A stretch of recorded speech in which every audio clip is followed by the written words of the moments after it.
I'm a 30-year-old guy, and I work as a tech consultant in a high-paying job. I've spent the last decade working hard to get to where I am today. I'm single and live in a modest apartment in a big city. Nothing fancy, but it's comfortable and all mine. It's been a long road getting here, but I'm proud of the life I've built. Unfortunately, my family doesn't see it that way. To them, I'm just the golden ticket, their personal ATM, and it's only gotten worse over time. To give you some background, my family is middle class and has always struggled financially, mostly due to poor money decisions. There's my mom and dad, both in their mid-50s, a younger brother who's 27, and an older sister who's 35. They're good people, but when it comes to money, their judgment goes out the window. Growing up, I remember them splurging on things they couldn't afford, like a new car when the old one was just fine, or a family vacation on credit cards that took years to pay off. So it's no surprise that their financial situation is still a mess. When I first started making good money, I didn't mind helping out. At the time, it felt good to be able to give back to my family. I covered a medical bill for my mom when she had an unexpected surgery, paid for some car repairs for my dad, and helped my brother with rent when he lost his job. It was small stuff at first, and I was happy to do it. But over the years, the requests became bigger and more frequent. It went from, "Can you help us out with this bill?" to, "We're planning a family vacation, and it would mean a lot if you could pitch in for the flights." Or my brother saying, "I need a new car for work, and I found this great one, but I'm short a few $1,000s. Could you cover it?" I didn't see the pattern at first. I thought I was just helping out here and there because that's what family does. But it started to feel less like helping and more like an expectation. The more I gave, the more they asked. It reached a point where they weren't even asking anymore, they were just telling me what they needed as if it was my responsibility to handle it. 6 months ago, I decided enough was enough. I sat them down and explained that I couldn't keep bailing them out every time they needed money. I was willing to help with true emergencies, but I wasn't going to fund their lifestyle choices anymore. The response was, "Not great." My mom immediately started crying, saying that I was abandoning them and that they had sacrificed so much for me. My dad said I was being selfish and letting money change me. My brother and sister were just as bad, saying I was acting like I was better than them now. It was a mess, and I left that conversation feeling like the bad guy, even though I knew I needed to set boundaries. Things were quiet for a while after that, and I thought maybe they had finally understood. But then, last week, my sister called me with a great opportunity. She said she needed $15,000 for a business investment that was guaranteed to double her money. The way she explained it, it sounded like one of those sketchy pyramid schemes, and I told her as much. I tried to be polite but firm and said no, reminding her of the boundary we talked about 6 months ago. That's when she lost it. She went off about how I was being unsupportive and didn't believe in her dreams. She said I had the money, so why was I being so stingy? I held my ground and told her I couldn't help this time. That's when she pulled the guilt card, saying,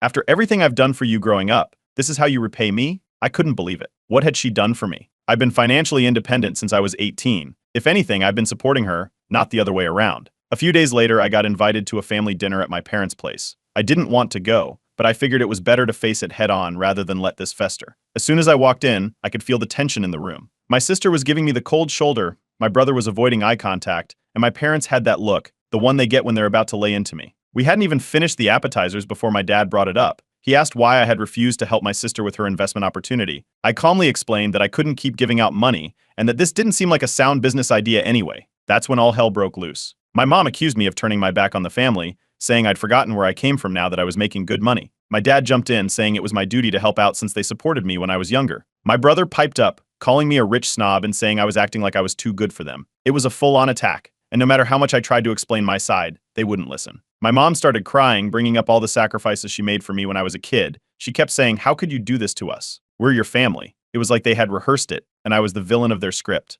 I tried one last time to calmly explain why I needed to set this boundary, but it was no use. They didn't want to hear it. They just wanted me to hand over the money and shut up. The dinner ended with me walking out. I couldn't take it anymore. As I left, I heard my brother mutter, "You're going to regret this." I drove home feeling exhausted, but I knew I had made the right choice. I needed to share this story because I don't know if I'm in the wrong here or if my family is just being unreasonable. I've given them so much already. At what point is it okay to say no? Update 1. Why? After the blow-up at the family dinner, I expected things to be tense, but I didn't expect complete silence. My phone was eerily quiet. No calls, no texts, nothing. At first, I thought maybe they needed some time to cool off, so I gave it a few days. But when a week went by and I hadn't heard from anyone, I decided to reach out. I called my mom first. No answer. I texted my dad and got a one-word response, busy. I even tried my sister, who's usually glued to her phone, but got left on read. It was like they'd all agreed to cut me off completely. The silence felt deliberate, like they were trying to punish me for saying no. I wasn't sure what to make of it, but I decided not to chase them. If they needed space, I'd give it to them. A few days later, I was scrolling through Facebook when I noticed my sister had been posting some not-so-subtle statuses.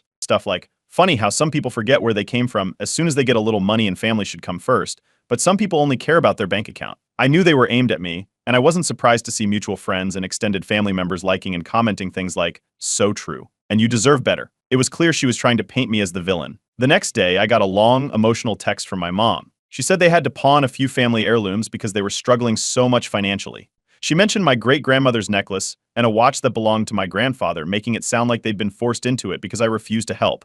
She didn't outright ask for money, but the implication was obvious. It felt like another attempt to guilt me into opening my wallet. I could feel the familiar tug of guilt, but I held firm. I'd made my boundary clear, and I wasn't going to back down now. Later that week, my sister sent me a message out of the blue. It was short and dripping with sarcasm. "Thanks for the support. I really thought you'd believe in me, but I guess I was wrong." I ignored it at first, but she followed up with a longer message about how hurt she was that I didn't believe in her business venture and that I was acting spiteful. I knew she was trying to manipulate me, to make me feel like the bad guy for not throwing money at her latest scheme. I decided to try one more time to clear the air. I suggested we meet up and have a calm, rational discussion. I offered to sit down with all of them, just to talk things through and try to understand each other better. But they refused. The response I got was a curt message from my dad saying, "You can come when you're ready to apologize." Apologize? For what? Not handing over $15,000? It was like we were living in different realities. The next bombshell came from a cousin who called me, concerned. Apparently, my brother had taken out a high-interest loan to cover the car payment I'd refused to help with last month. He hadn't mentioned any of this to me, of course, but now the family was blaming me for his financial mess. They were saying that if I just helped him in the first place, he wouldn't be stuck paying off a loan with sky-high interest rates. It was absurd, but it was also typical. Somehow, it was always my fault when their poor decisions came back to bite them. All of this stress was starting to get to me, so I decided to book a session with a therapist. I'd never been to therapy before, but I figured it was time to get an outside perspective. The therapist listened as I unloaded the whole situation, from the early requests for money to the current fallout. She validated my feelings and helped me see that setting boundaries wasn't selfish, it was necessary. She suggested I think about creating a long-term plan to separate myself financially and emotionally from my family. It was hard to hear, but I knew she was right. Just when I thought things couldn't get worse, I received an anonymous message. It was a simple text from a number I didn't recognize. "You'll regret treating your family like this." I don't know who sent it, but I have a pretty good idea. It felt like a thinly veiled threat, and it left me rattled. After I posted an update here on Reddit, explaining everything that had happened, the response was overwhelming. You guys were telling me to go no contact or at least low contact, but I wasn't sure I was ready for that step yet. I still felt a sense of obligation, even though I knew it was misplaced. I wanted to believe there was a way to fix things without completely cutting them off, but I was starting to doubt it. As if things weren't bad enough, my aunt reached out. She's one of those people who prides herself on being the family peacemaker. She told me I needed to be the bigger person and reach out again, make amends and smooth things over. It felt like yet another attempt to make me responsible for everyone else's bad behavior. I was starting to feel isolated, like I was the only one who could see how toxic this whole situation was. After a lot of back and forth in my head, I decided to go public with my side of the story. I made a post on my personal Facebook account, laying out exactly why I'd stopped giving money. I was careful not to attack anyone directly, but I made it clear that I'd helped more than enough, and that I was done being the family ATM. The reaction was a mixed bag. Some people were supportive, saying they'd been in similar situations and understood how hard it was to say no.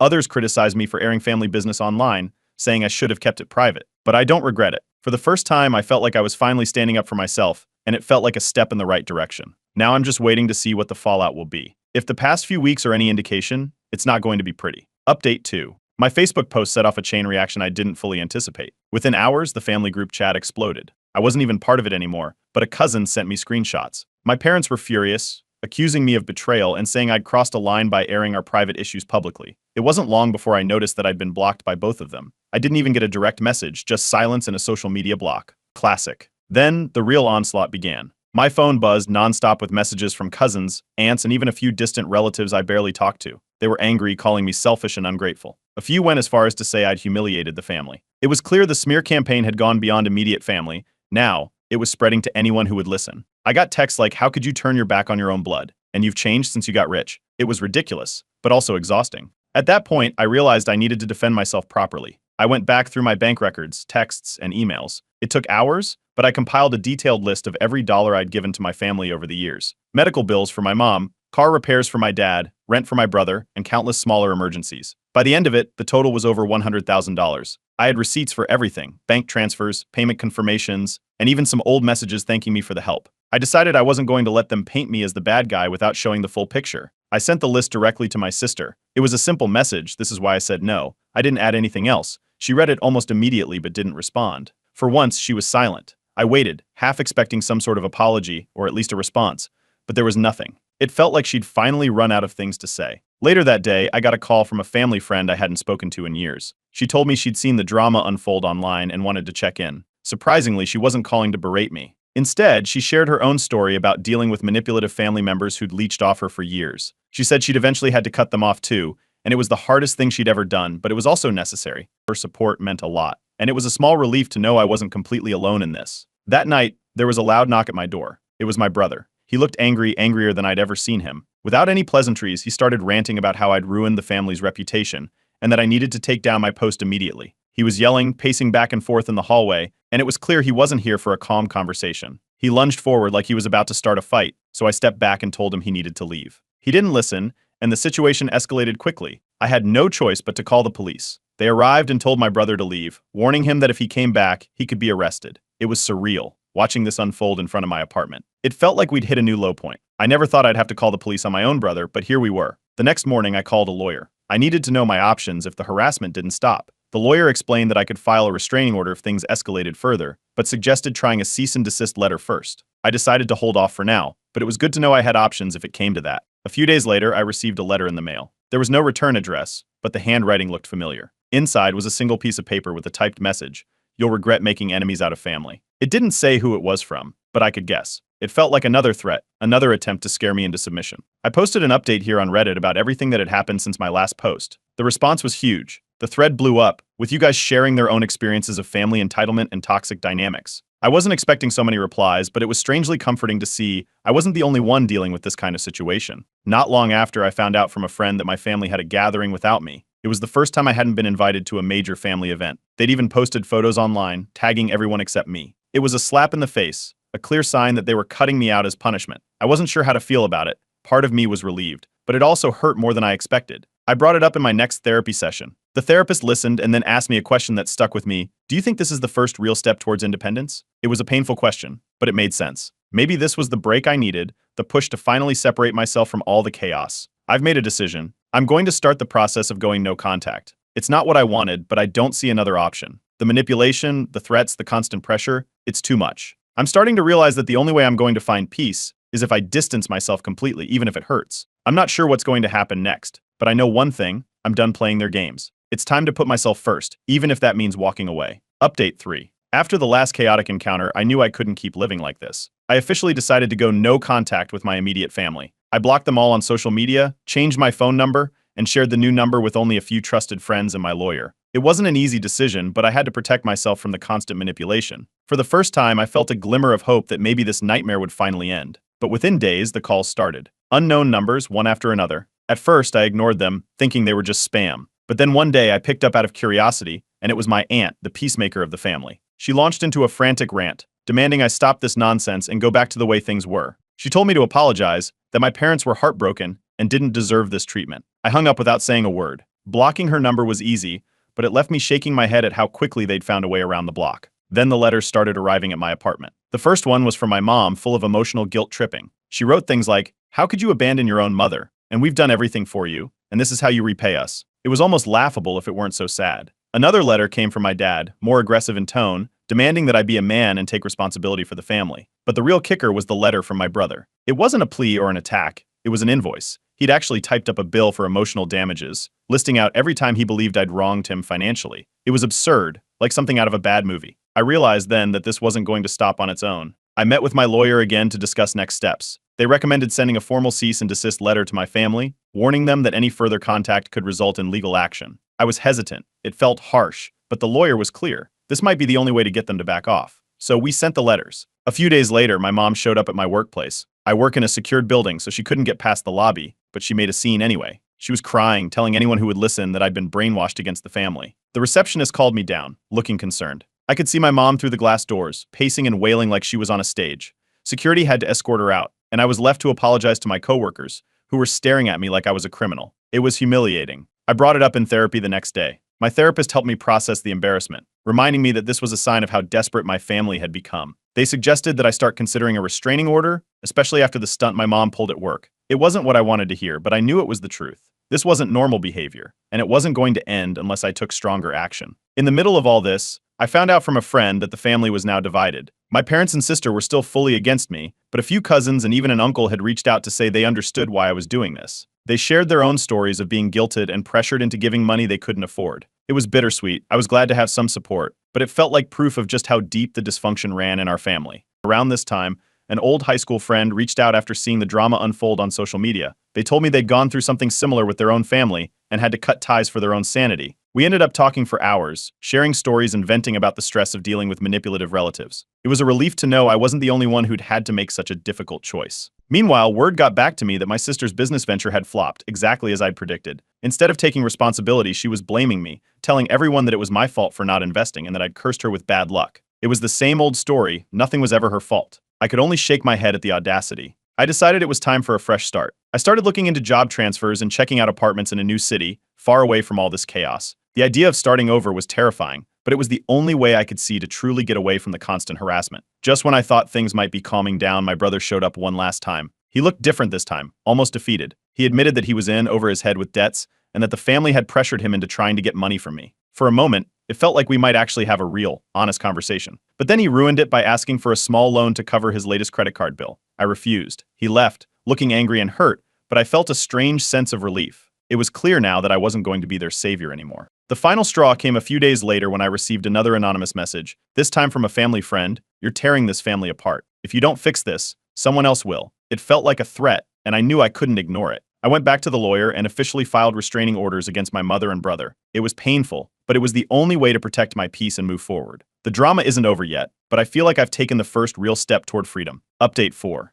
The restraining orders against my mother and brother were finally processed and served. I thought that would be the end of the worst of it, but I was wrong. Almost immediately, my phone buzzed with several angry voicemails from my father. He wasn't named in the restraining orders, but he was livid. He called me a traitor and accused me of turning my back on the family. He left 3 back-to-back messages, growing more furious with each one. It felt like he was trying to guilt-trip me into regretting the legal action I'd taken, but I ignored them. A few days later, my boss pulled me into a private meeting. At first, I thought it was about a project deadline, but then he showed me a list of calls my workplace had received. My family had been calling, claiming I was having a mental breakdown and needed immediate help. They even tried to make it sound like I was a danger to myself and others. The accusations were absurd, but it was a clear attempt to sabotage my job and damage my reputation. Thankfully, I have a solid relationship with my boss. He's seen my work ethic and knew something wasn't adding up. He assured me that my job was safe and that he could see through the manipulation. Still, it was a wake-up call. If they were willing to stoop this low, what else were they capable of? I started digging around to find out more about what was happening behind the scenes. A mutual friend from my hometown reached out and told me that my sister had been spreading rumors, telling everyone I'd lost it and was going through some kind of midlife crisis. The goal was obvious: discredit me before I could share my side of the story. She was painting me as unhinged, trying to make me look like the one who was out of control. It was infuriating, but it only made me more determined to protect myself. Some Reddit users suggested I take extra precautions. They advised me to set up a P.O. box to avoid giving out my real address and to tighten all my privacy settings across social media. I took their advice and locked down everything. I even went as far as changing my email and updating my security questions. It felt paranoid, but given how far my family had already gone, it seemed necessary. Despite everything, my parents made one last attempt at manipulation. I received a thick letter in the mail. Inside, there were pages filled with emotional pleas, talking about how they were on the verge of bankruptcy and how I was dooming them to poverty by cutting them off. They begged me to reconsider, saying that without my financial support, they'd lose everything. The words were dripping with guilt-tripping language, but there was something off about it. It felt more like a strategy than a genuine cry for help. I didn't respond. Then things took a darker turn. One night, I came home from work and noticed something strange about my apartment door. It looked like someone had tried to force it open. The lock was scratched up, and the door frame had small splinters, as if someone had been prying at it. I immediately called the police, but there wasn't much they could do without concrete evidence. My gut told me it was my brother, but without proof, it was just a hunch. That was the breaking point for me. I installed a security camera outside my door the next day and shared the live feed with a few trusted friends, just in case anything happened. In therapy, I started to unpack everything that had been happening. I admitted that part of me felt guilty for taking legal action, even though I knew it was the right thing to do. My therapist pointed out that I'd been conditioned for years to feel responsible for my family's financial well-being, even when it wasn't my burden to carry. It was a lot to process, but I could feel myself starting to break free from that mindset. Not long after, I received an anonymous package in the mail. It was a plain brown box with no return address. Inside was a photo album from my childhood, filled with pictures of family vacations, birthday parties, and holidays. There was a handwritten note tucked inside: "Remember who you are. Remember your family." It felt like one last-ditch attempt to pull me back in, to make me reminisce and soften my resolve. Instead, I threw it away without a second thought. On a brighter note, my request for a work transfer was approved.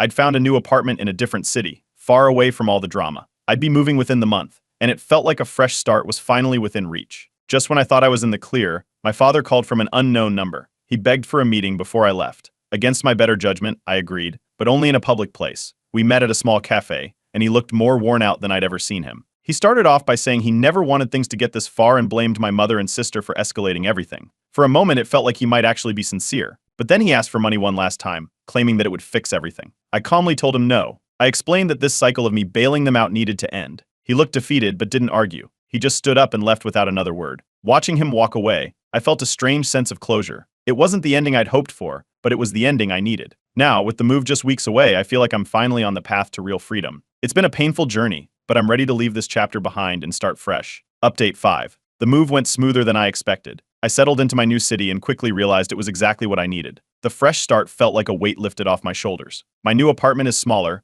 but it's cozy, and I've already set up a comfortable workspace. The transfer at work was seamless, and my boss has been nothing but supportive through everything. It's been a relief to finally focus on my job without worrying about family drama every 5 minutes. For the first time in years, I could breathe. The anonymity of a new city was freeing. I didn't have to worry about running into someone who knew me or my family's mess. I started exploring my new neighborhood, joined a few local groups, and even made some friends who had no idea about my family issues. It felt like a chance to rebuild my life from scratch. But of course, my family wasn't done. A few weeks after I moved, a friend from my old city called me up, sounding concerned.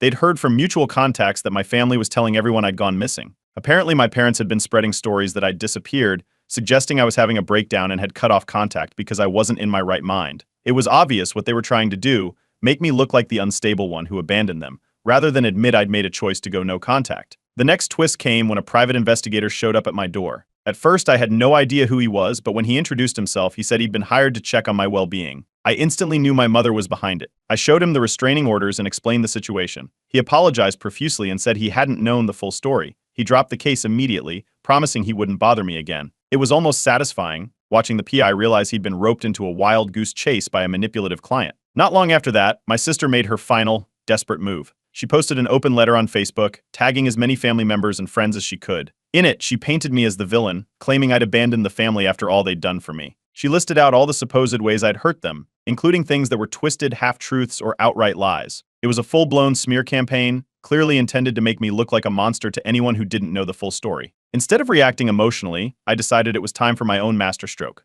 I put together a detailed post of my own. I included every receipt, bank statement, and message proving how much financial support I'd given them over the years.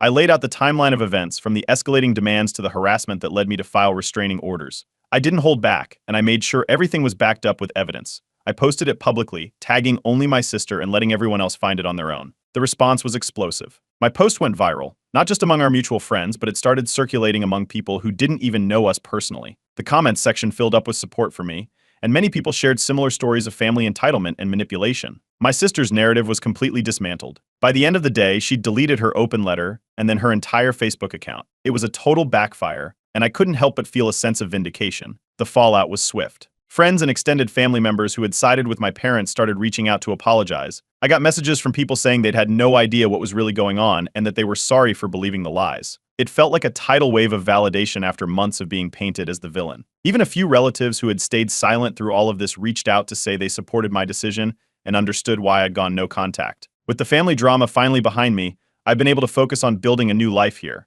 I joined a local hiking club, picked up a few new hobbies, and even started dating again. It's strange how quickly things fell into place once I cut out the toxicity. I'm no longer looking over my shoulder, waiting for the next manipulative move from my family. It's like I can finally breathe, without the constant pressure of their expectations weighing me down. In therapy, I talked through everything that had happened, and my therapist noted how much progress I'd made in such a short time. It's incredible how different life feels when you're not constantly being guilt-tripped or manipulated. I'm finding peace in ways I didn't think were possible before. I'm looking forward to this new chapter in my life. I've learned that sometimes the best way to love your family is from a distance, and that's okay. I can still cherish the good memories while accepting that it's healthier for me to keep my distance now. I'm excited to build a life that's truly my own, free from the constant demands and manipulation that once held me back. For anyone reading this who might be in a similar situation, trust your instincts, set your boundaries, and remember that it's okay to put yourself first. Sometimes, walking away isn't giving up, it's choosing to live on your own terms. Thanks again, everyone. This will be my final update. I'm signing off for good, ready to move forward and leave this all behind.